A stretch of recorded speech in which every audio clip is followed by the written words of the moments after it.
Assalamualaikum warahmatullahi wabarakatuh. Waalaikumsalam warahmatullahi wabarakatuh. Perkenalkan Pak Ustadz, saya dari Palembang. Nama saya Siti Mastura.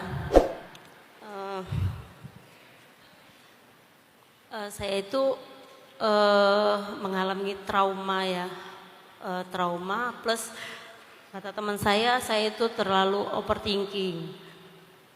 Jadi sampai sekarang saya belum menikah di umur 37. Dulu waktu masih muda ya pacaran, ya ada yang ngajak nikah, ya saya belum siap. Tapi makin kesini jadinya aku makin sibuk kayak usaha dagang lah gitu dong. Tapi setelah mau umur 35 kayaknya pengen gitu ya punya suami. Tapi lihat teman-teman di sekitar aku itu banyak yang gagal, sampai nikah 2 kali, sampai ada yang KDRT, sampai ada yang ya pokoknya kurang lebih seperti itu. Jadi saya tuh kayak trauma gitu, kayak aduh nanti kalau nikah juga nggak umur panjang atau nggak nanti gini-gini. Terus akhir-akhir ini malah lebih parah lagi, pikiran saya malah kayak nanti kalau saya nikah, kalau saya dapat anak, kira-kira umur saya panjang nggak ya, nanti dia masih kecil gitu. Kayak kan di TikTok, di sosial media kan banyak sekarang yang anak masih kecil udah ditinggal orang tuanya. Saya takut aja nanti kalau saya menikah di umur yang sekarang, nanti kalau dapat anak dia sendirian gitu. Sedangkan orang tua saya juga udah berumur. Pernah sih kepikiran, oh kenapa nggak dulu saya terima aja mantan saya ngajak nikah. Tapi ya itulah kehidupan saya yang setiap hari kepikiran trauma sama terlalu overthinking. Itu aja Ustaz. Ada 2 mungkin poin yang saya ingin highlight, Mbak Siti. Seperti yang saya sampaikan tadi, kita nggak akan nyaman dalam hidup kalau kita cuma nge-zoom in hal-hal yang buruk, yang membuat kita khawatir, yang membuat kita trauma, yang membuat kita terluka, nggak nyaman. Padahal hidup pasti berimbang kok. Di antara selain ada keluarga-keluarga yang belum atau keluarga-keluarga yang diuji, ada juga keluarga-keluarga yang sukses dan bahagia. Kenapa kita nggak melihat sisi itunya biar berimbang? Sama kayak orang mau memulai bisnis.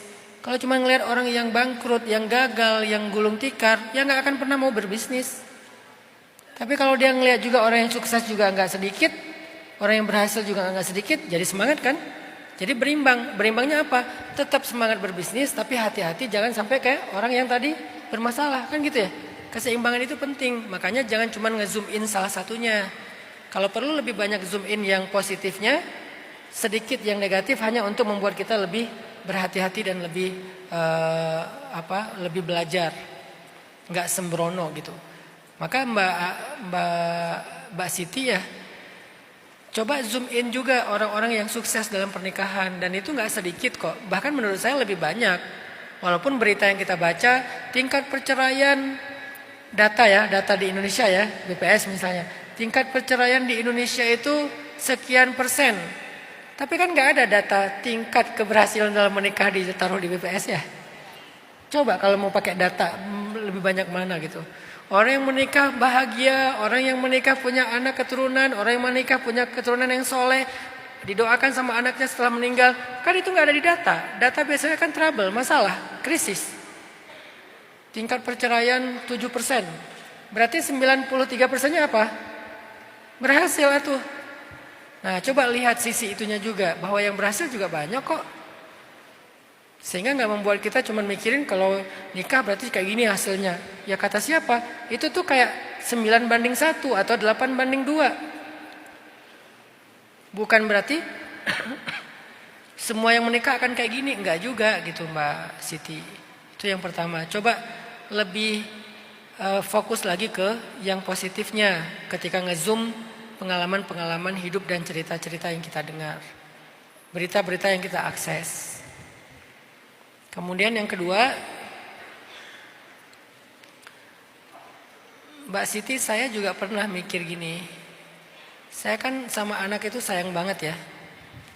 Kalau bisa dibilang saya tuh kayak family man banget lah sama anak-anak. Kak Buni jadi saksi gimana saya sama anak. Support banget mulai dari yang anak paling kecil umur 6 tahun sampai anak yang udah remaja.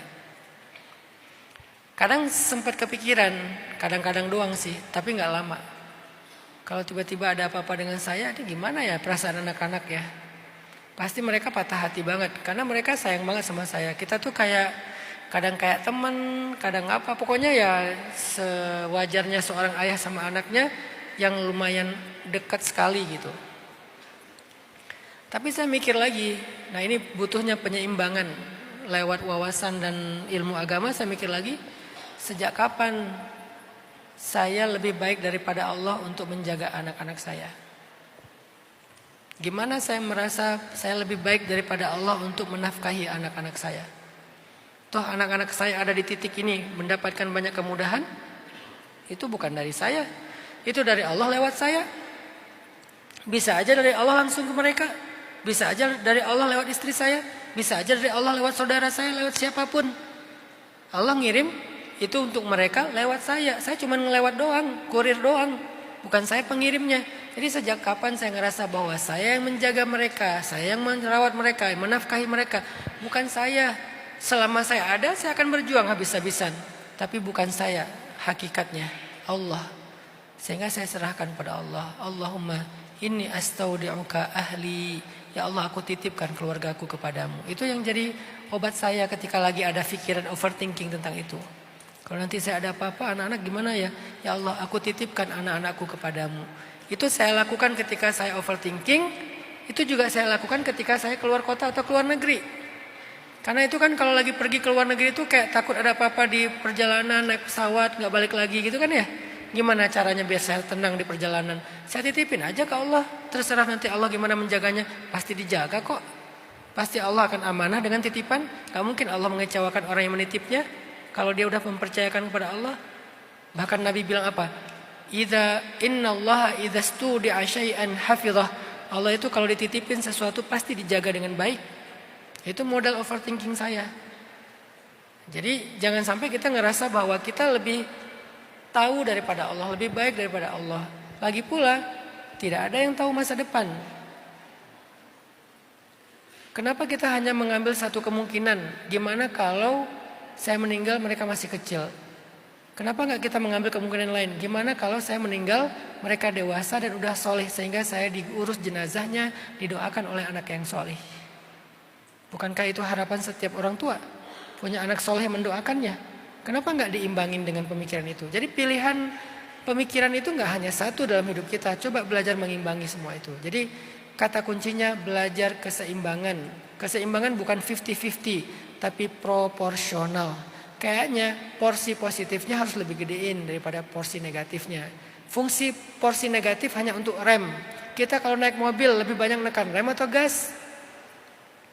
Tapi nggak mungkin nggak ada rem kan? Kalau rem terus nggak jalan. Kalau gas terus masuk ke selokan. Rem gas, tapi banyakan mana? Banyakan gas, rem sedikit-sedikit. Nah itulah hidup, keseimbangan.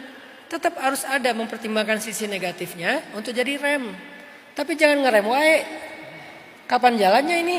Akhirnya masalah jodoh nggak jalan, masalah karir nggak jalan, masalah hubungan nggak jalan gara-gara ngerem terus, takut ngegas. Tapi ada yang sembrono ngegas terus, nggak pernah ngerem, bahaya juga gitu kan ya. Keseimbangan Mbak Siti. Allahu a'lam.